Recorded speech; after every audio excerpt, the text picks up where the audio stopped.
Hey there, guys. All right, today we are watching some epic history TV. It has been quite some freaking time since the last time I watched them. Still have not finished the Belisario series. Oops. Don't know if I will.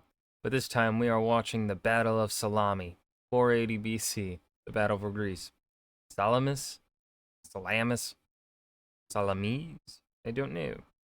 Before we dive in, make sure you go ahead and check out the go ahead and check out the links in the description box below.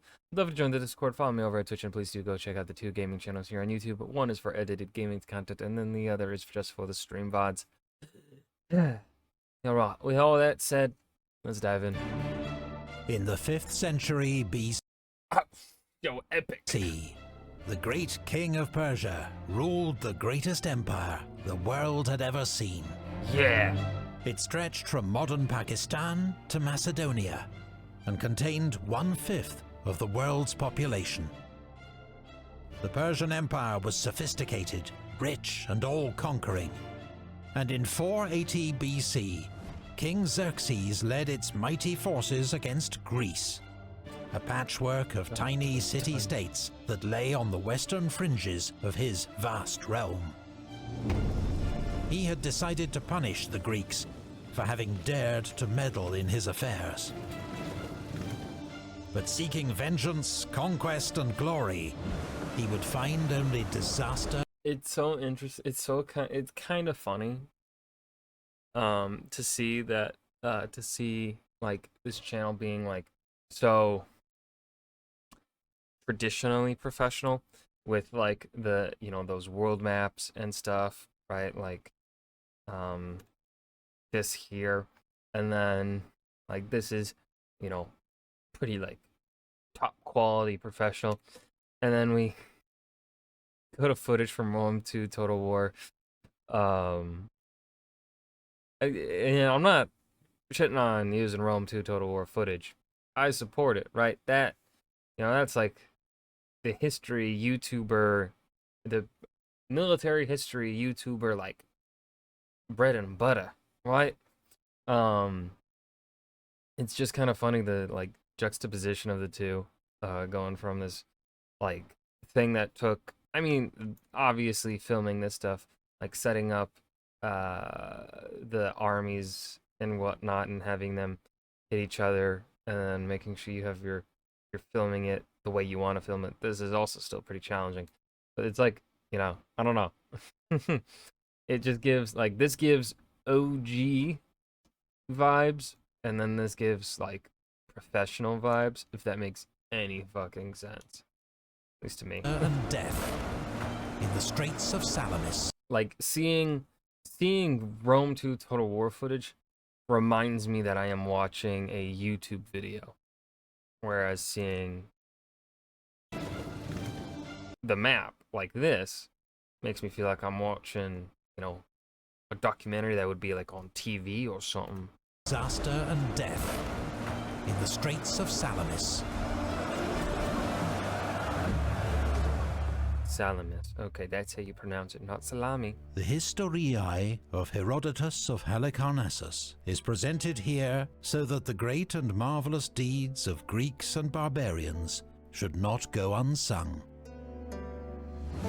The events that follow are known chiefly from the writings of Herodotus of Halicarnassus, an ancient Greek colony on what's now the west coast of Turkey.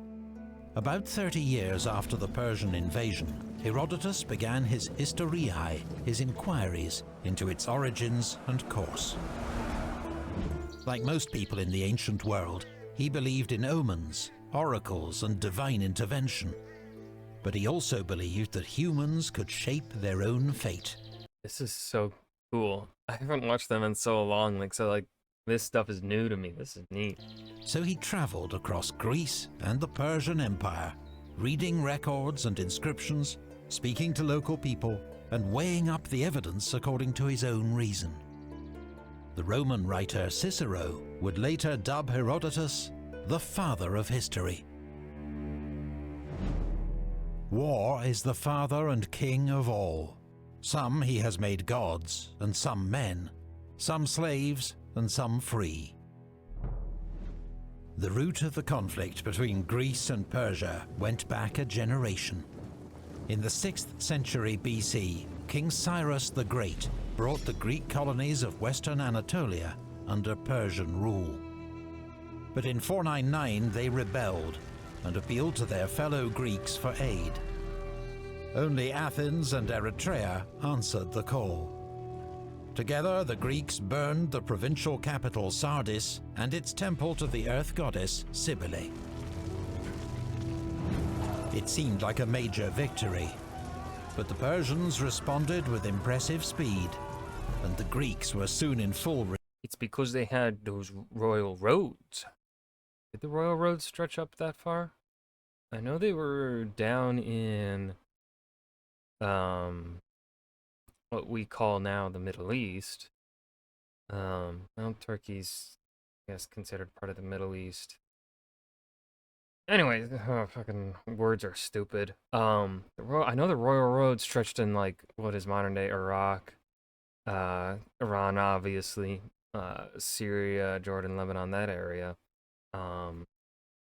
Did it stretch all the way to the western shores of Anatolia? I can't remember. retreat back to the coast. It took the Persians 4 years to finally stamp out the revolt in western Anatolia. Damn.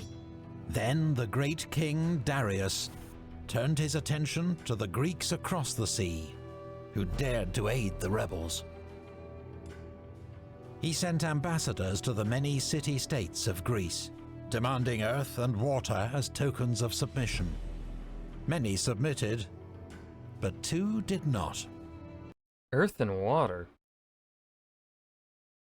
I don't understand that one.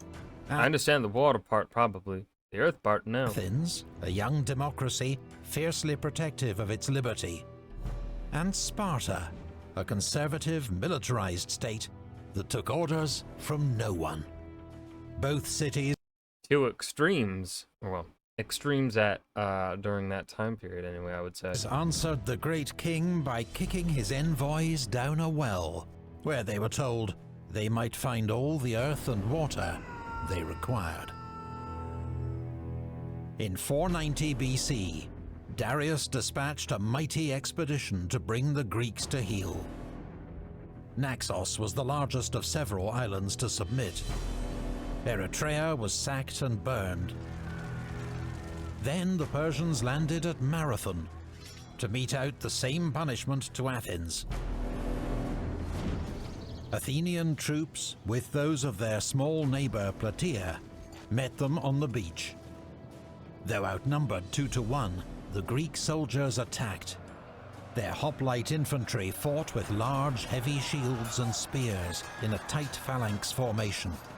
The more lightly equipped Persians could not stand up to their onslaught. Persian troops were slaughtered on the beach. The survivors scrambled back to their ships. Athens had been saved. 4 years later, Darius died and was succeeded by his son Xerxes. He now took up the task of punishing the Greeks and avenging his father's humiliation. The new King of Kings summoned troops and ships from across his empire and ordered a bridge of boats to be built across the Hellespont. In spring 480 BC, his gigantic invasion force crossed from Asia into Europe. Herodotus... Were you going to be talking about the Battle of Thermopylae? We're only 5 minutes into this video. I thought we were further. estimated its size at 2.3 million men. A bit much. An impossible number that could not have been fed or watered. Modern historians think 200,000 more likely. Still vast for the age. That's absolutely massive. That is essentially, I would say, put it into perspective, like if we think of it probably in the modern day, 200,000 for that time period for an empire ruling a fifth of the world's population, 200,000 I feel like would be the equivalent of what modern day, and a modern like 2 million, you know? Oh man. It was accompanied by an enormous fleet, 1,000 warships or more, supplied by Persia's vassal states across the eastern Mediterranean. Greece appeared an easy target. Its many independent city-states were notorious for constant infighting. But in the face of the Persian threat, 31 states put aside their differences and convened a council of war at the Isthmus of Corinth to plan the defense of Greece. These states were later commemorated on a giant serpent column at Delphi, the Greeks' most sacred site. At the top of the list, the Lacedaemonians, another name for the Spartans, followed by the Athenians and Corinthians. Knowing the Persians would invade from the north, the Greeks sent 10,000 men to hold a mountain pass at Tempe, near Mount Olympus. But when the troops arrived, they found the position could be easily outflanked. Nor were they confident about the loyalty of Thessaly to their rear. So the troops withdrew. Instead, the Greeks would make their stand at Thermopylae, with 7... I always forget just how far south Thermopylae is in Greece. I have always pictured Thermopylae to be there. That's like kind of always where I've kind of pictured Thermopylae. Not down here. Would make their stand at Thermopylae, with 7,000 men led by the Spartan king Leonidas. The Greek fleet arrived at Artemisium to guard the sea flank. Like the alliance itself, the Greek fleet was an uneasy coalition, with ships from city-states like Athens and Aegina that had until recently been at war.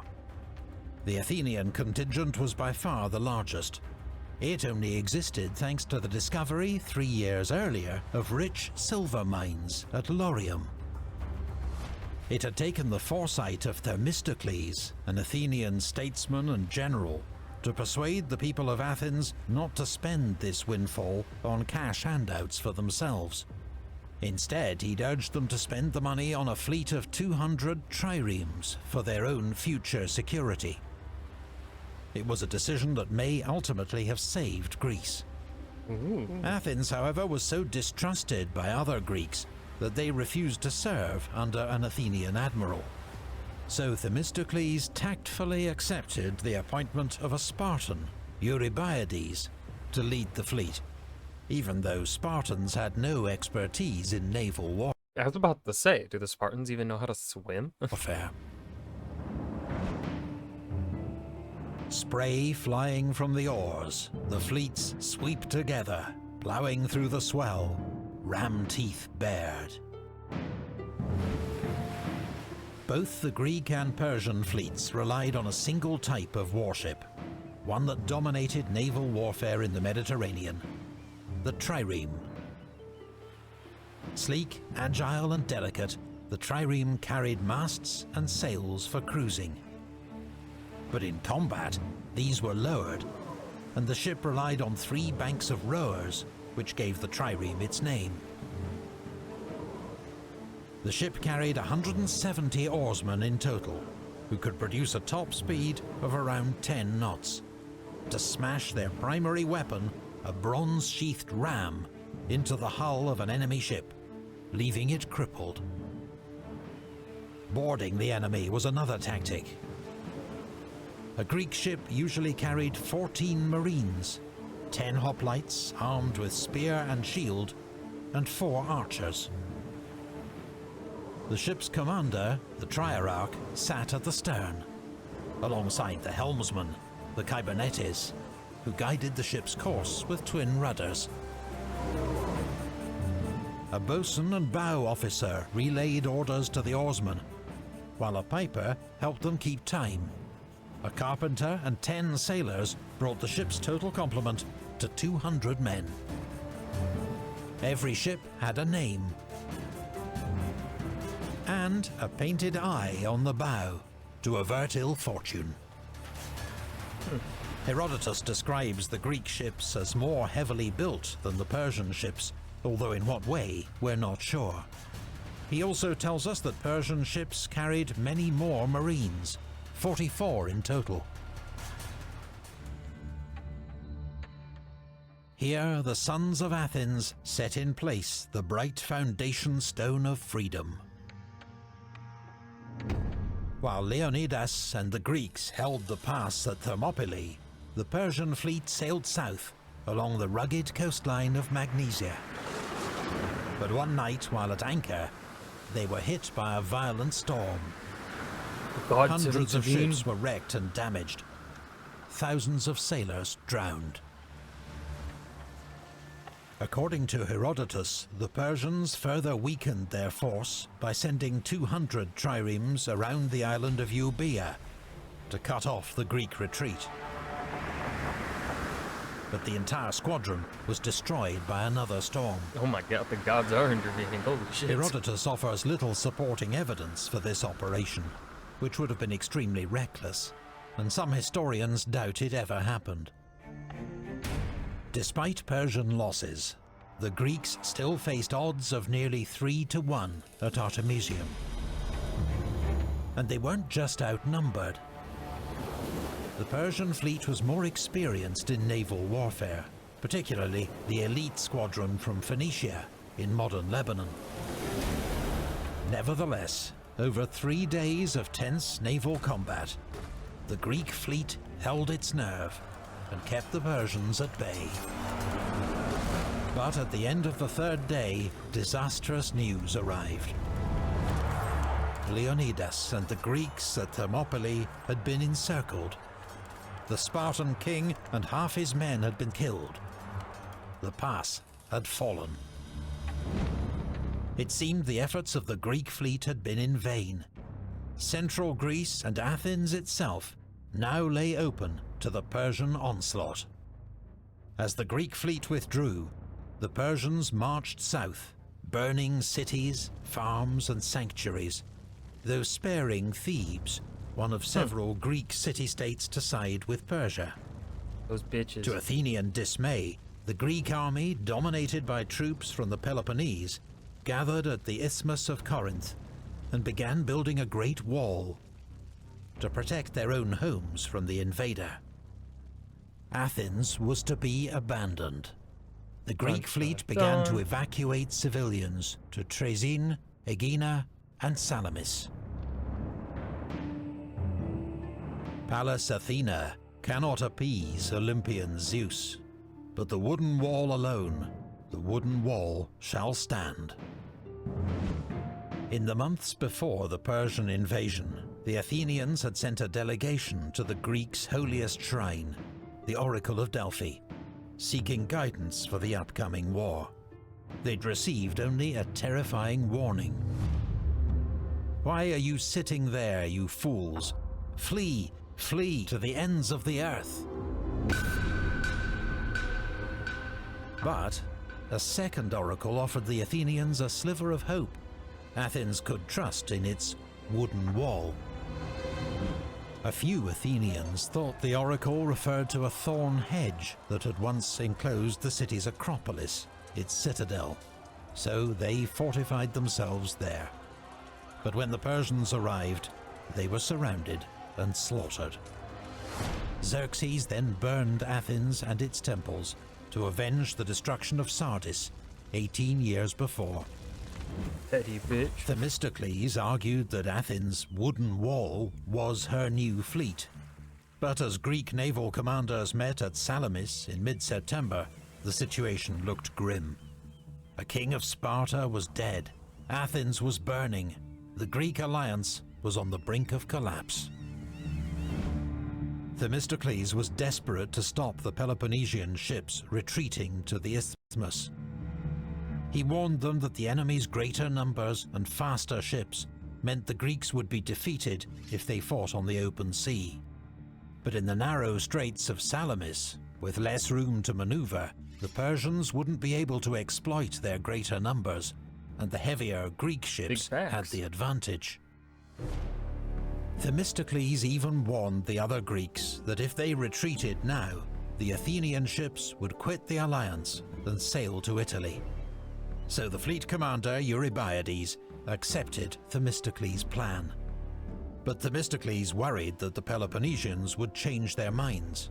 Secretly, he ordered a trusted servant to go to the Persian camp, to tell Xerxes that the Greeks were in a state of terror and would flee at first light.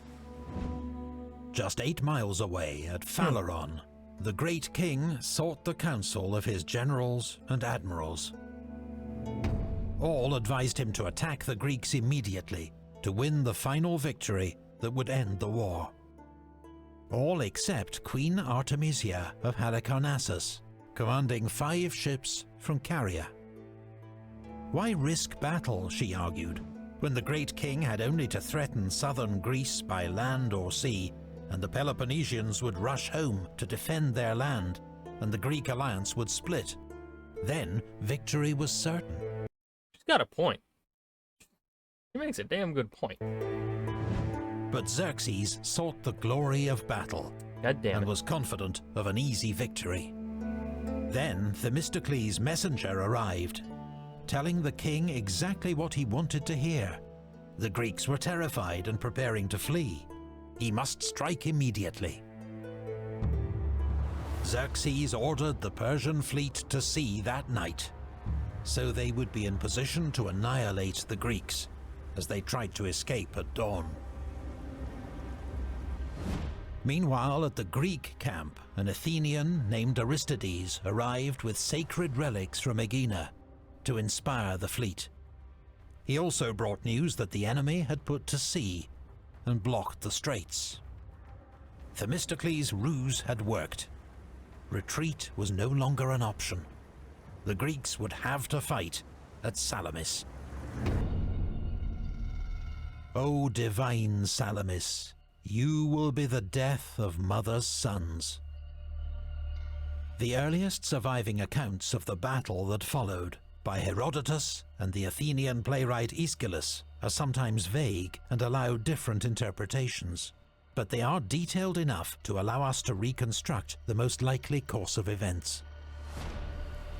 The Persian fleet put to sea at night, around 600 triremes, outnumbering the Greeks 3-2. Expecting hard fighting at the entrance to the strait, they landed 400 soldiers on the tiny island of Sitalia. Their role was to finish off any shipwrecked Greeks who made it to shore. Then, keeping close to the mainland, the Persian fleet silently advanced into the narrow strait, the elite Phoenicians leading the way. According to a later Greek historian, Diodorus Siculus, the Persians also sent an Egyptian squadron around Salamis to cut off any Greek escape into the Gulf of Megara. But this event is not mentioned in earlier sources, and may be an invention. An At invention to dawn, heighten the drama. Xerxes arrived at an observation post overlooking the strait.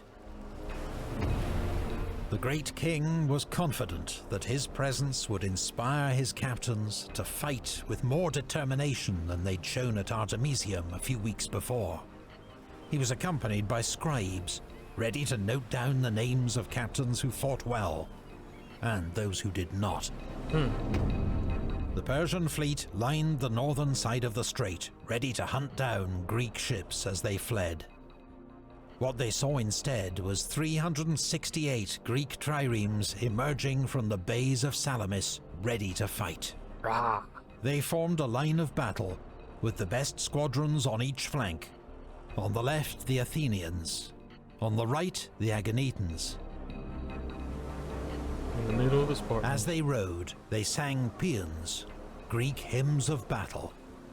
At first they held formation, perhaps waiting for the morning breeze to blow at their back, or for more Persians to crowd into the strait. Then a Greek ship saw an opening and attacked. Soon both fleets were fully engaged. The battle became a chaotic mass of ships, wheeling, weaving, looking for a chance to ram an enemy and avoid the same fate themselves. In the narrow strait, the Persian squadrons became increasingly disordered. Any ship trying to fall back ran into other ships trying to press forward, their captains eager to impress the great king. What's more, the Persian oarsmen had been rowing all night and soon began to tire. The Greeks were fresh and fighting for their freedom.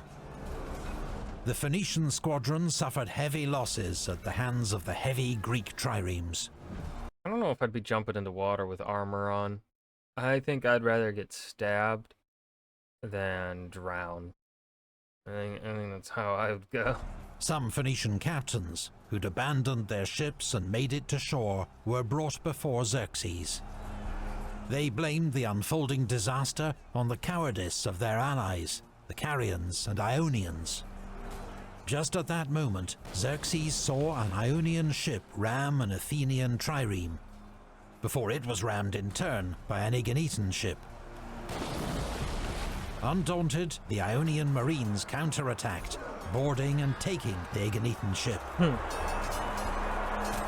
After observing this evidence of Ionian bravery, Xerxes ordered that the Phoenician captains be taken away and executed. Wrecked ships, floundering men and corpses clogged the strait, as the battle turned decisively against the Persians.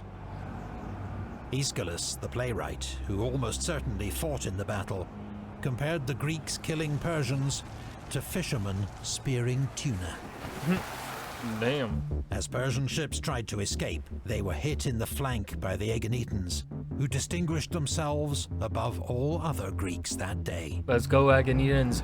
I've never heard of you up until now, but let's fucking go. Queen Artemisia was among those trying to escape the slaughter, with an Athenian trireme in hot pursuit. Seeing her path blocked by a friendly ship, she gave the order to ram it.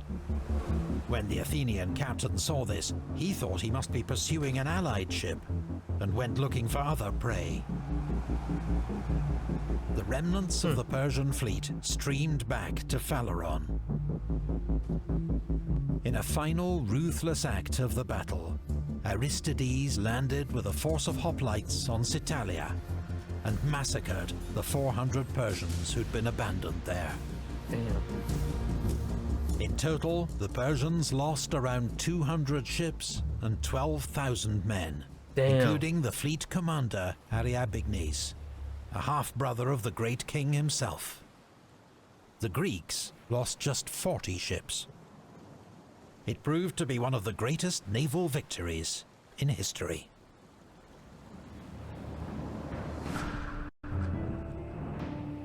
Our land bewails the men she bore, slaughtered for Xerxes, who has fed hell's hungry jaws with Persian dead. The Greeks had inflicted a humiliating defeat on Xerxes and ended all hopes of an easy conquest. Now the king heeded Queen Artemisia's advice and ordered his general Mardonius to continue the campaign in spring, while he returned to Asia with the bulk of his army. If Mardonius was victorious, Artemisia had told him, the glory would belong to Xerxes. If Mardonius was defeated, the blame belonged to Mardonius. But there was no victory for Mardonius. The next summer, he faced the combined Greek army at Plataea. In a crushing Persian defeat, Mardonius was killed, along with much of his army. Oof. On the very same day, according to Herodotus, the Greek fleet inflicted another heavy defeat on the Persians at Mycale. The threat of Persian invasion was over. In the years that followed, the Greek counterattack would begin, led by a new Greek alliance, the Delian League. Salamis has been credited with more significance than almost any other battle in history. The victory that saved Greece from slavery and paved the way for its classical age.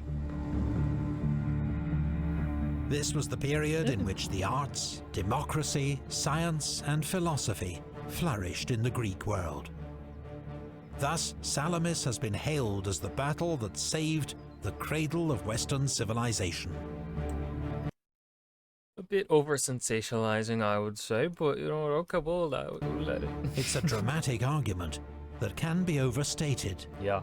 Greek defeat would not necessarily have led to the extinction of Greek culture. And though 5th century Athens was a revolutionary, pioneering experiment in democracy, it's not the sole blueprint on which modern democracy is based. Nevertheless, Salamis remains a decisive battle and a turning point of history.